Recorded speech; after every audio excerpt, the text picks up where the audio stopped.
just finished playing Solfeggietto by C.P.E. Bach. This piece was written in 1766, to over 250 years ago, and I think it is just as bold and dramatic and innovative as it was then. Carl Philipp Emanuel Bach was the second son of Johann Sebastian Bach, and he was the most famous of the 4 children that went on to become professional musicians. This piece is really an extraordinary piece. It's a toccata piece or a touch piece, and it explores a wide range on the keyboard. It uses subito, sudden dynamic changes of forte and piano. It bridges the gap between the Baroque period of his father, Johann Sebastian Bach, and the classical period of the music that was to come with Beethoven and Haydn and Mozart. This is written in the key of C minor, and the tonality of C minor with a triad and the scale in the natural minor form. In the harmonic minor form, we raise the 7th step. 1, 2, 3, 4, 5, 6, 7. That's a B natural. At the very beginning of the piece, this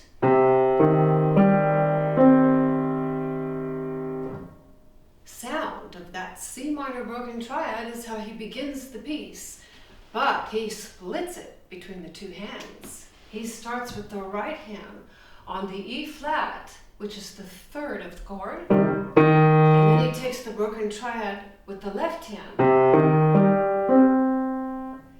and then the left hand goes up to a G major broken triad, right hand finishing on the G, and then going up left hand. So we've outlined this sound, and this sound. The left hand only plays on beats 1 and 3, but not starting on the downbeat, and that's what makes this hard. It starts on the 2nd 16th, 1 A and A 2, 3 A and A 4, 1 A and A 2, 3, 4. So that part by itself sounds like this: 1, 2, 3, 4, 1, 2, 3, 4, and it repeats exactly up the octave. 1, 2, 3, 4. 1, 2, 3, 4. That's it for the left hand. Everything else is taken with the right hand.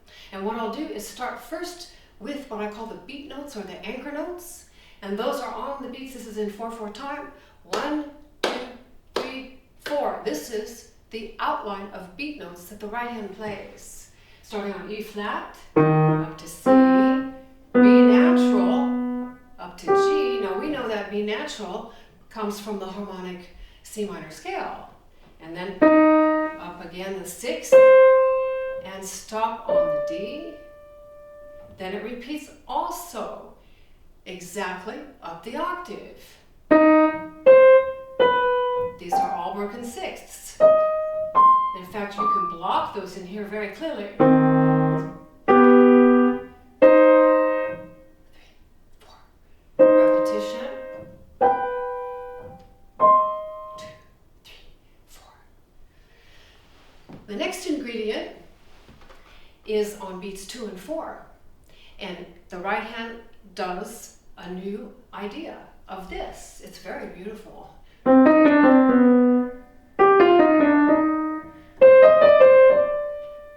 tells a story. It's lyrical. It's very beautiful. I like to make that cantabile. Now I can take just the beat notes and the cantabile element of beats 2 and 4 of the right hand, and that's what this sounds like.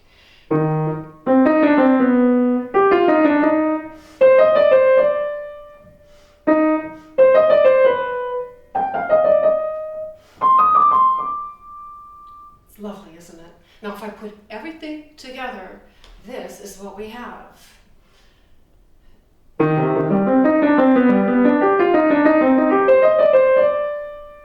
Minus one last last thing, and the repetition of the octave.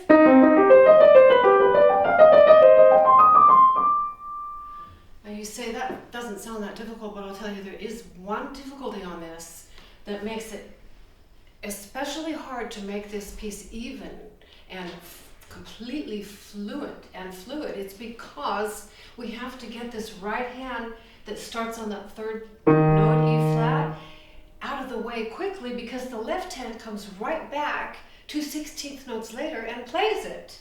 Like that. Same with this one. And I did a lot of practice just to get that even. It would be much easier if you just played it all with one hand. That's much easier, but splitting between the hands makes it difficult. So when we have just one note sounding at a time, like we do for the first 12 measures of this piece, it's called monophonic writing, single note. So here it is with everything but the final element.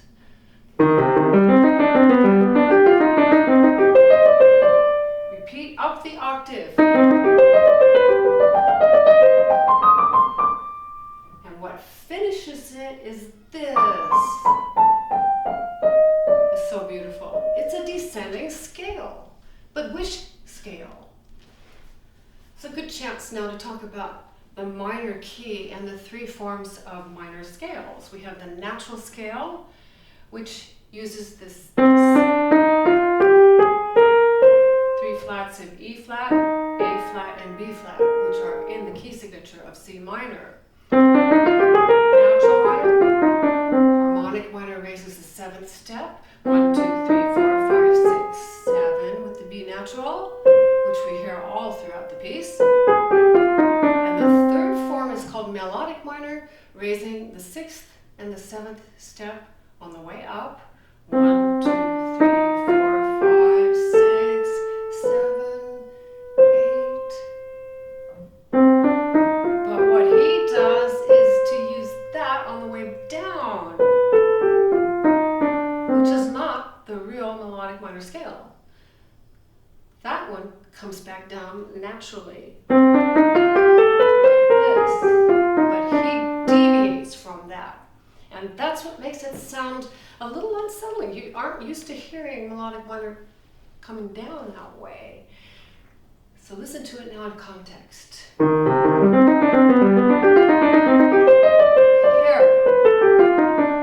Notice it's the only one that comes down. Everything else is reaching up and down. Reaching up and down. And that finishes the first 4 measures. Let's hear it in context, those 4 measures. And I'm using very little pedal. I have just touches of pedal. I could play the whole piece without any pedal except a few places I think absolutely need it with the big octaves later. Here it is from the beginning, first 4 measures. 1, 2, 3.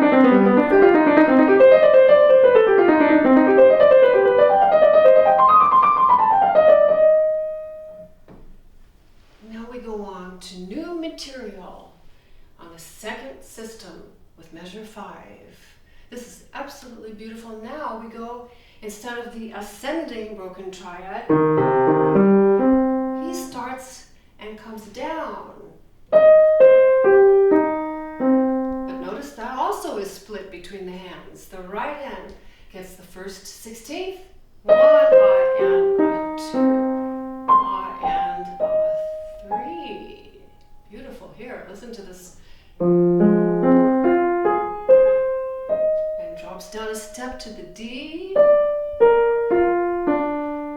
Well, that's a B flat major triad, isn't it? And goes up and G, E flat major. That's remarkable. In 1766, to put these jazz combinations together, E flat major, that's really a 7 chord, isn't it? So if I take, this is a sequence. He takes measure 5 like this. This is in blocked chord form, so you can hear.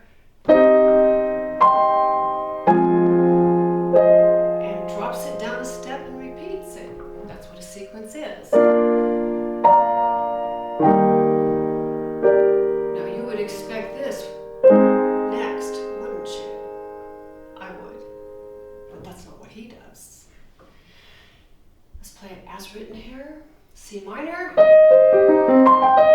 minor, B flat major, E flat major, and I want you to notice that I'm making little lilts on this.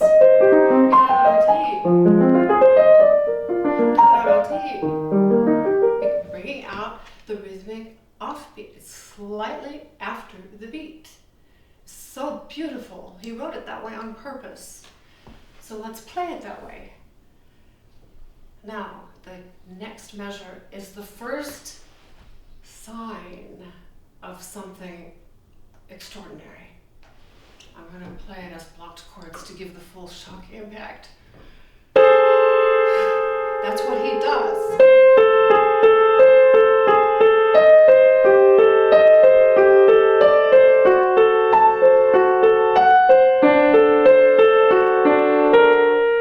Out of nowhere. So that whole line now, system 2, piano.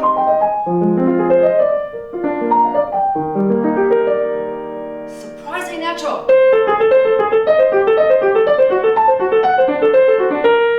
And it gets martellato, almost percussive.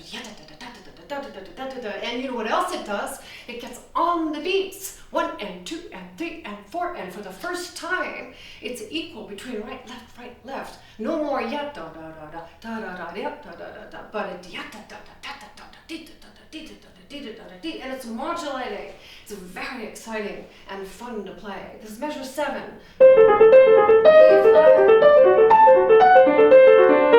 it is a modulation. D modulates as a dominant function to a new key, G minor. And that is exactly what he does. And now I'm going to show you what I'm looking at.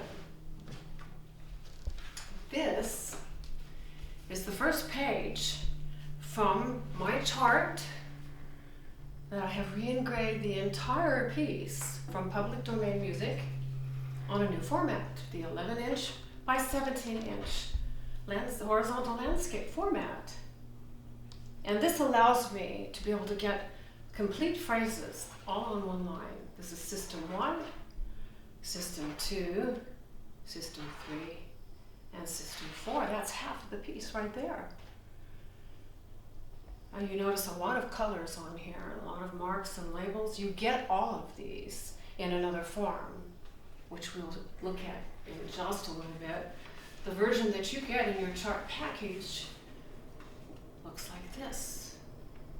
Absolutely clean and pure and pristine, and shows exactly the structure of the house of this piece. These are all different rooms of the house. That's how I hear this.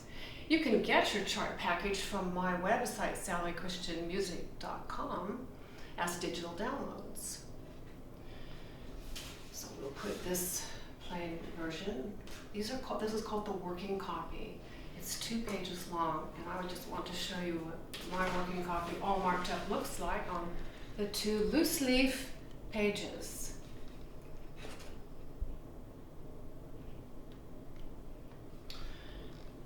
I'm going to show you the colors, what you get.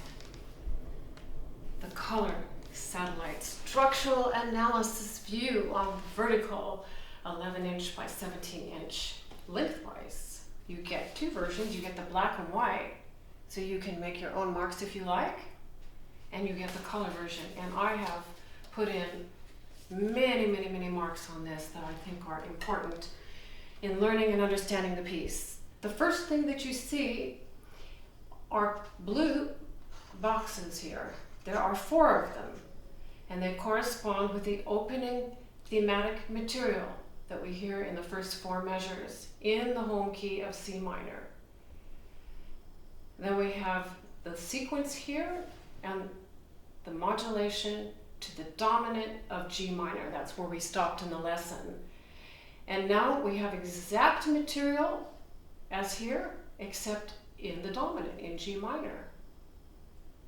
Then we have more contrasting material. It's very exciting. The plot just continues to thicken and get more dramatic and suspenseful with each new system. This one is in the pink box. That modulates to the subdominant in F minor. And on your working copy, that begins your page 2. More radical material here. And the pink final box here is absolute direct referencing to what he establishes up here in this pink box in an extraordinary way. Culminating moments in the piece right here. And then the wrap up with the return to thematic material in C minor. Opening material here, almost identical with an altered ending. Now, what I'd like to tell you, which I found extraordinary, is the use of the interval of a third. Starting the piece, those are the two notes, the E flat and the C. He's going to use that third to begin every single blue box. And this is how he does it. The second blue box, measure 9, he starts like this. If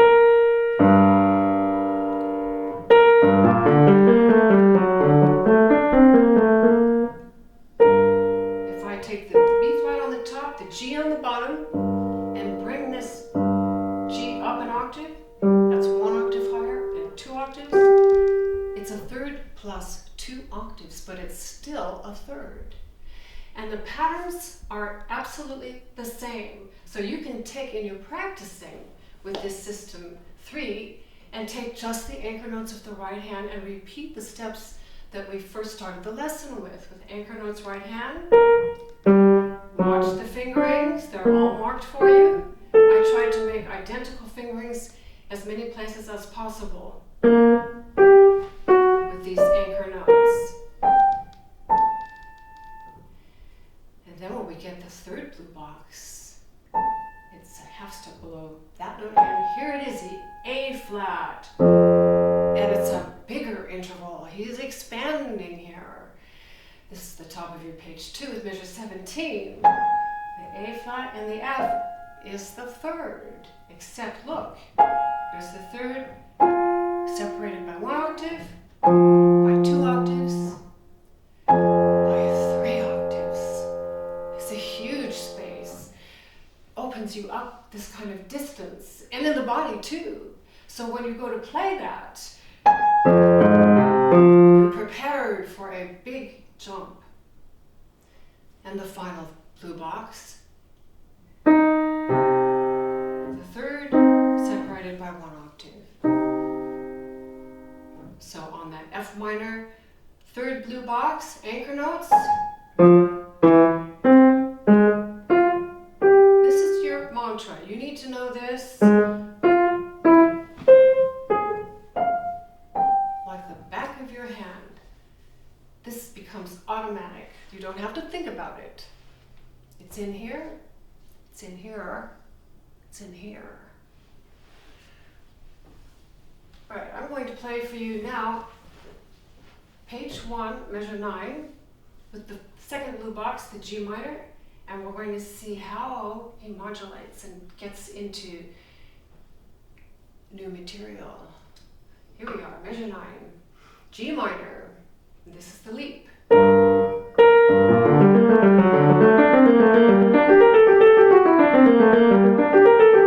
Now I'm playing this at a slower tempo right now.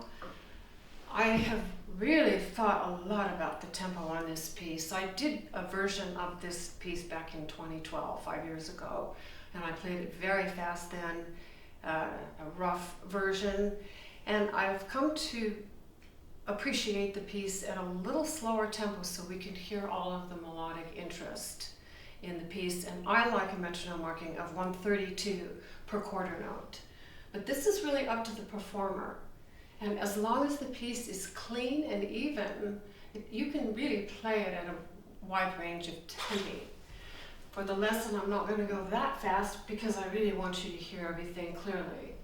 And when you start to learn the piece, please start slowly.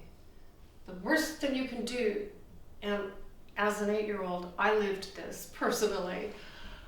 I just have to tell you a little anecdote. I had a piece called Haste when I was, it's ironic, isn't it? I was 8, and it was like this, a toccata piece, and it was thrilling. And all I wanted to do was to play fast.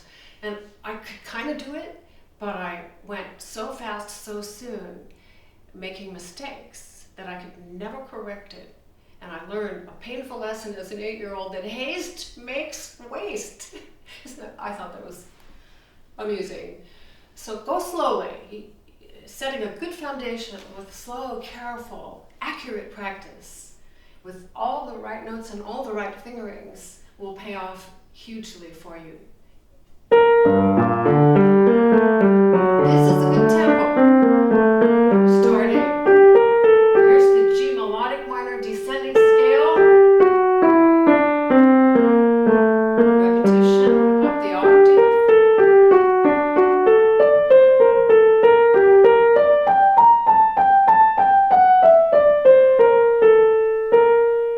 Now we know it does this. Let's play it up to tempo, and I'm going to go right on and see what you notice, what comes next.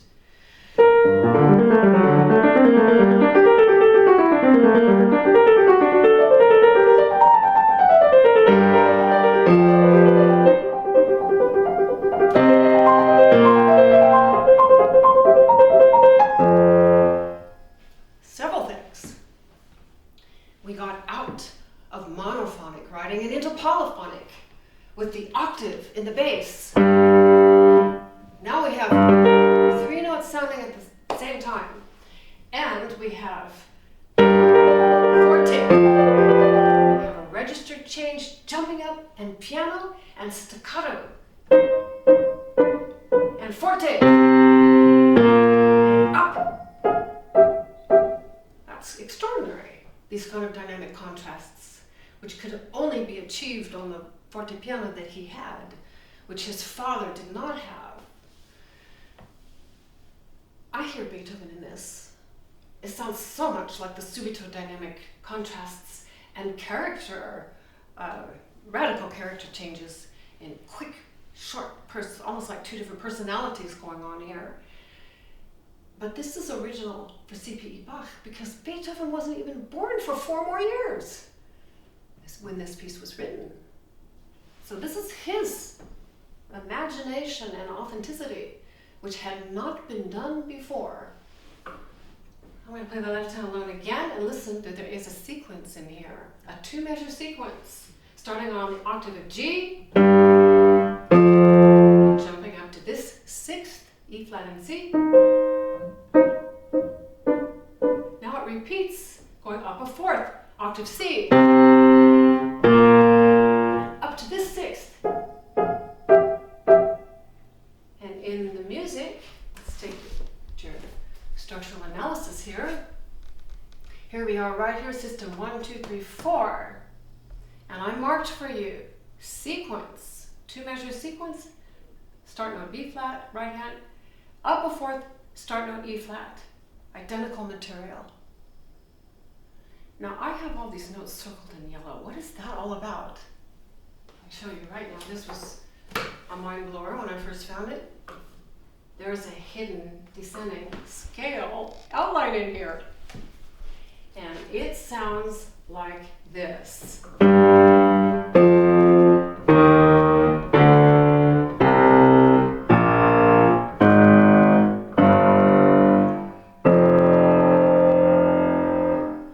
that's exactly what he's doing. Did you hear the last 4 notes there? That's an F minor 5-finger pattern, and that is what's coming. Our new blue box in the subdominant of F minor. What an extraordinary way to get us to the subdominant. How could he think of something like that? You don't even know it's in there, do you? If I play the part as written, E flat D C, A flat G F. It is in there. The right hand above it has the G minor broken full triad, and then G major, and then a broken octave, piano, and a 7th. This reminds me of the Vivaldi, the Seasons. I can hear the strings playing that part. And then up a 4th, C minor, C major,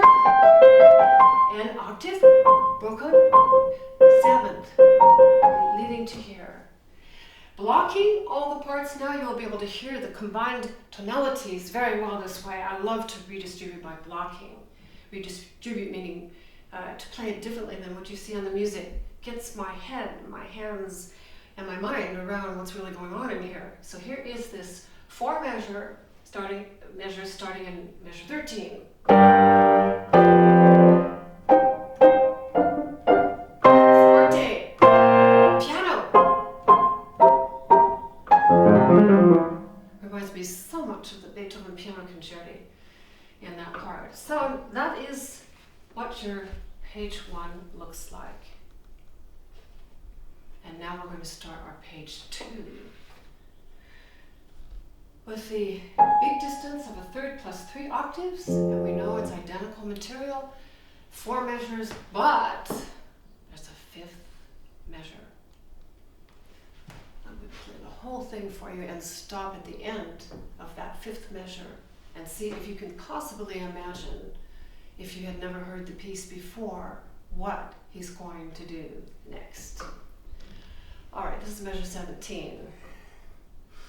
And it's helpful also, I just want to say one of the very big benefits in this piece is to practice to get these leaps really internalized and how the blue boxes start with this big leap from here to here, which is right there.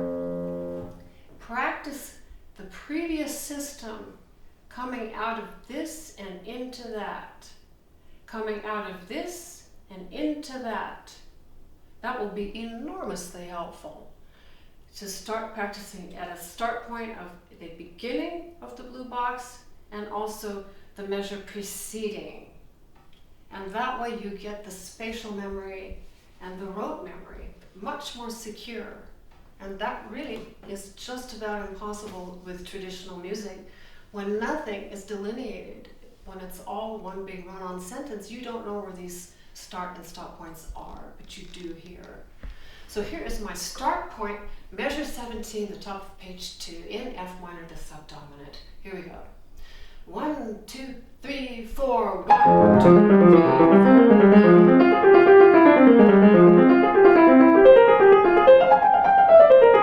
Here we go, the 5th measure.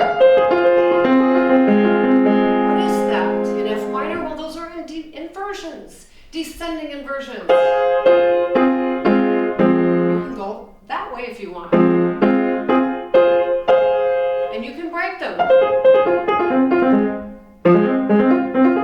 I teach that, teaching inversions, to really get them. Inversions are used all the time in music as a way of connecting us, getting us, moving us literally from one part of the piano to another part, moving registers without changing tonality. They're great. So here is this descending F minor inversion, and it's fun to play. Here is again the 1 ah and a 2 ah and a 3 ah and a 4 ah. This time the anchor notes are with the left hand instead of at the beginning, all in the right hand. Here they are in the left hand. Are you ready? What is that D flat octave doing there? And you know what? The action freezes in the right hand. Nothing happens. We have 2 half rests over this bold and unexpected D flat octave in the bass here. This is measure 22. Let me play the left hand by itself. 1, 2, 3, 4, down a half step. Down a half step. What is he doing with this? And then he goes up. What key are we in? Well, it's hard to know here. And that's purposely ambiguous. What goes over it? In the right hand, measure 22, again, a huge distance. The biggest distance yet. It's not a third, it's a 5th.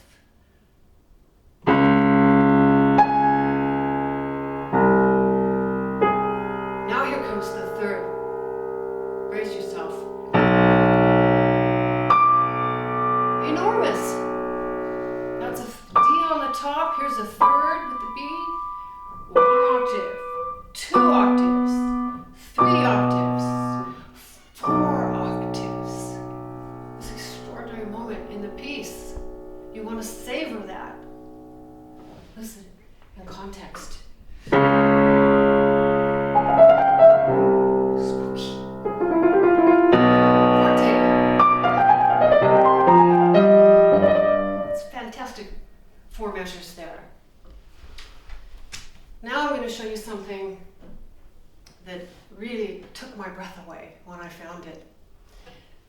This is the second green box where we are right now. I put in orange. I use orange. I love colors. You've seen some of my other teaching videos where I use colors all the time, and I chose orange boxes to delineate important harmonic intervals and chords, not to miss that these are really extraordinary moments in the piece that we want to be consciously aware of how important they are. So we have the rests here, the octaves here. Now this material right here, we have had before in the piece. And you know where it came from? And it was almost unrecognizable because it was changed of how he distributed it for the hands. It came from right here, measure 7. This measure 7 is where we became with the 1 and 2 and between the hands. It's the same pattern. A minor third and down a half step and back up.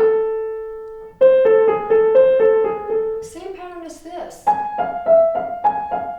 But he doesn't do it twice, does he? He does this.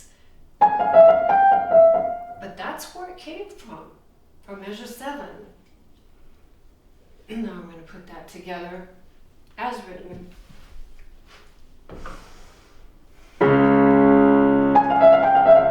Down an octave, right hand piano, like a whisper.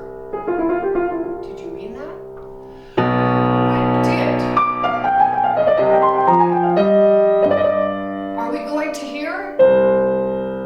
What is this here? We don't know yet.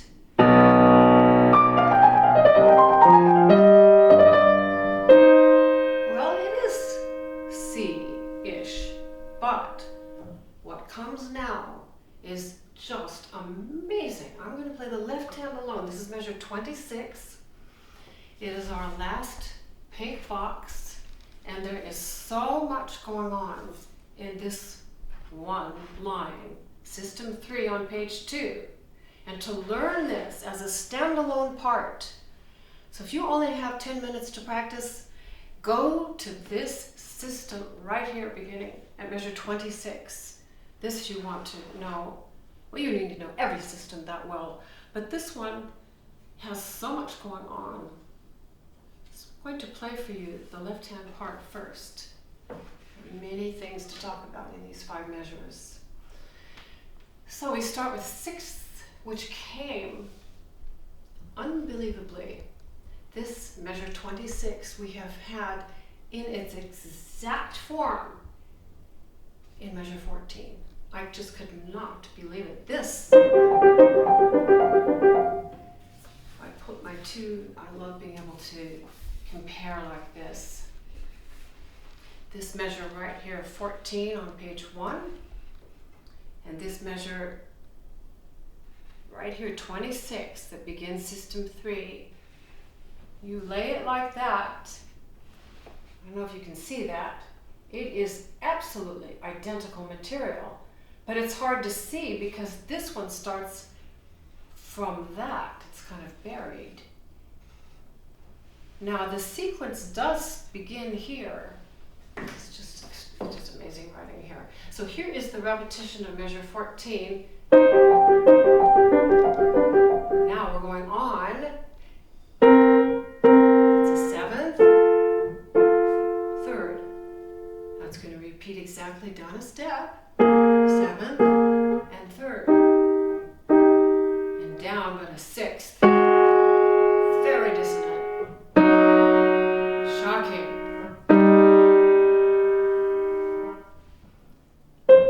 Listen to the top notes of the left hand. What do we have?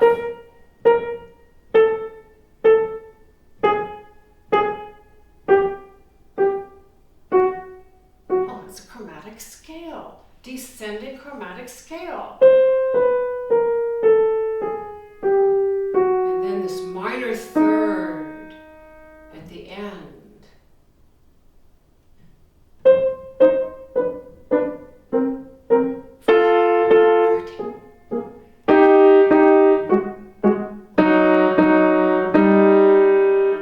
The piano and the forte are come on the first beat and the third beat, so it's very important to count this. 1, 2, 3, 4. 1, 2, 3, 4. 1, 2, 3, 4. 1, 2, 3, 4. 1.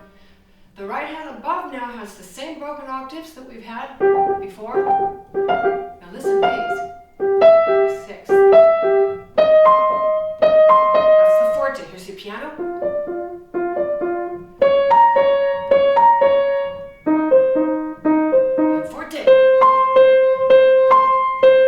Who's going to think of this? This is 1766. Now I'm going to play now a little differently here. I'm going to bring out certain notes very loud so that you can hear the buried pattern. This is starting measure 26, beat 3.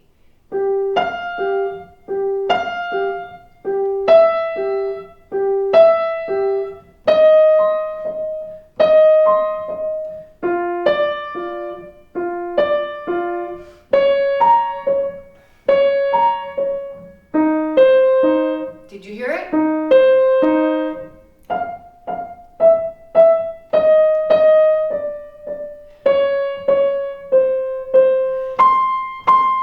That is exactly what's in there. And what makes it more interesting, this is just layers and layers of complexity here, is that it's alternating chromatic descent between the two hands. Listen to these lines here. Starting on beat 3 of measure 26.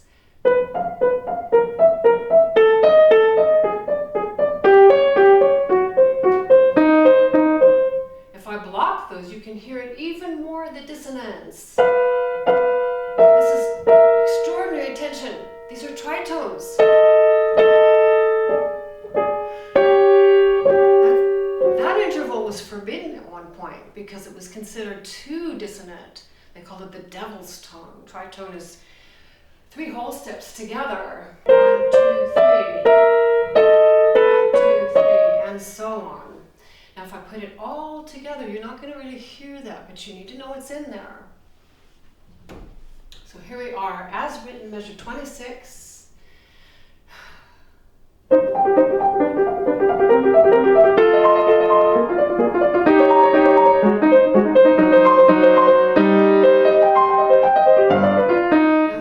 Modulated back home to C minor.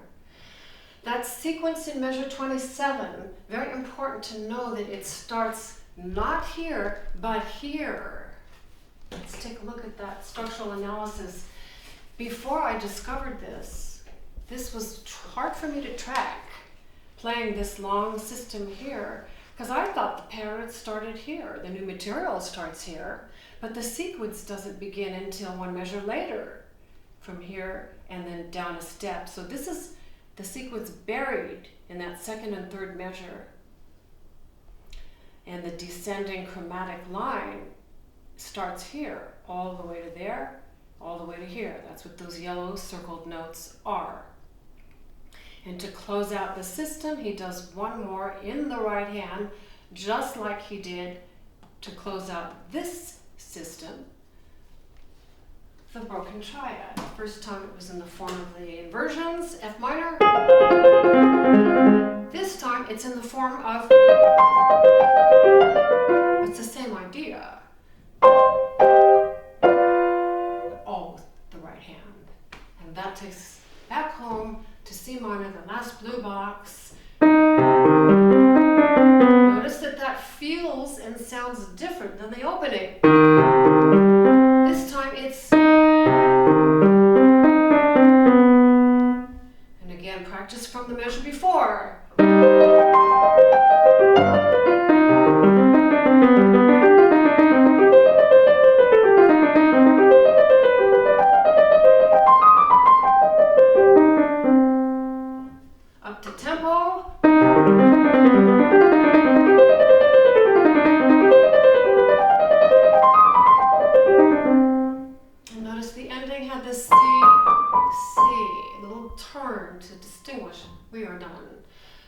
versions I've heard actually stop right there and don't have, but enough of them did have the tail that I decided I liked that version better. It just sounded more complete to me, and finished out the full measure of 4 beats. 1, 2, 3, 4, 1, 2, 3, 4. So this piece is one of the great pieces. I have come to respect this piece so much. I was just thinking last night, what makes a piece great? What makes a piece so beloved? There are a few pieces in the repertoire that we've had for the solo classical piano over the last hundreds of years that stand in my mind as hallmark pieces. The Clair de Lune of Debussy, the Fürlis of Beethoven, the Solfeggietto of C.P.E. Bach is definitely one of them. And of course, everything Chopin wrote, and I could go on and on. Rachmaninoff's Prelude in C-sharp minor, the first one he wrote, was one of those standout pieces. This has so much in it, and just imagine that it was written so long ago. So I just would like to share with you one of my very favorite quotes from Aristotle, and it is this: "We are what we repeatedly do. Excellence, then, is not an act, but a habit. So be sure that you establish good practice habits with this piece and play it accurately and consistently, and you will love every step of the journey of learning this and memorizing this and ultimately performing it with security, because you know where you are in the piece at all times." Thank you very much. I hope this has been helpful for you, and I have loved sharing this with you too.